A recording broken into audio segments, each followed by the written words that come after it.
Patay ang isang driver matapos barilin ng nakaalitan niyang motorista na pulis pala. Ang krimen, nag-ugat lang umano sa gitgitan sa kalsada. Narito ang aking pagtutok. Sa barilan na uwi ang umano'y gitgitan ng dalawang sasakyan sa Tandangsora Avenue sa Barangay Old Balara, Quezon City, bandang alas 6:30 kagabi. Patay ang driver ng kulay pulang utility vehicle na ito na inabutan ng aming news team na nakabalagbag sa gilid ng kalsada. 7 tama ng 9mm na bala ang tinamo ng biktima na naisugod pa sa ospital pero idineklarang dead on arrival. Tinamaan din ang isa sa 5 pasahero na kanyang sakay. Nasa ospital pa ito ngayon at nakatakdang operahan. Galing sa Antipolo ang mga biktima at pauwi na sa Marilao, Bulacan. Kwento ng isa sa mga nakaligtas. Binabagtas nila ang Tandangsora Avenue ng gitgitin umano sila ng kulay puting utility vehicle. Pagkagit-git, yung driver po rin namin nagalit, ginit-git rin niya ng konti. Tapos po, umabanti kami ng konti, tapos hinarang na po kami ng harang po sa amin, bumaba po yung driver. Tapos yung driver po namin, hindi po siya bumaba. Gumanti ang driver ng pulang utility vehicle hanggang sa harangin na sila ng puting utility vehicle at bumaba ang driver nito.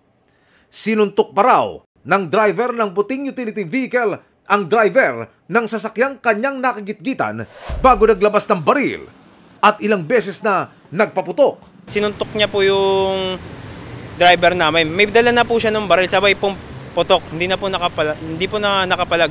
Inubos na po lahat na halos ng bala. Ang suspect na sakay ng kulay puting utility vehicle na ito, matapos ang insidente, dumiretso sa Batasan Police Station para sumuko. Ang 48 anyos na lalaking suspect na pag-alamang isang pulis na may ranggong Police Executive Master Sergeant o PEMS. Nakatalaga siya sa QCPD Batasan Police Station. I-turn over na siya kanina sa Criminal Investigation and Detection Unit o CIDU sa Camp Karingal. Nakausap ko siya kanina pero pinayuhan na raw siya ng kanyang abogadong manahimik na muna. Ayon naman sa QCPD, batay sa ikinumento sa kanila ng suspect, kumpirmadong alitan sa trapiko ang ugat ng krimen. Nagkagitgitan sila sa kahabaan ng Tandangsora na kung saan 2 beses siyang ginigitgit nung kabila. So, ang ginawa niya, binlock niya raw yung sasakyan nung para kumprontahin. Pumalag daw ang biktima at itinusok sa bandang dibdib ng pulis ang steel pipe na ito. Ipinakita bilang katunayan ng pulis ang sugat na kanyang tinamo. Dito na raw nagkabarilan. Binabaan ng pulis yung victim at pagbaba, tinusok siya ng steel pipe. So, yung pulis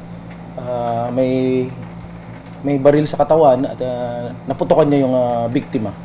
Homicide at attempted homicide ang inihahandang kaso laban sa suspect. Hindi po natin tinotolerate yung mga ganyang init ng ulo at as much as possible, ang kapulisan natin dapat maximum tolerance.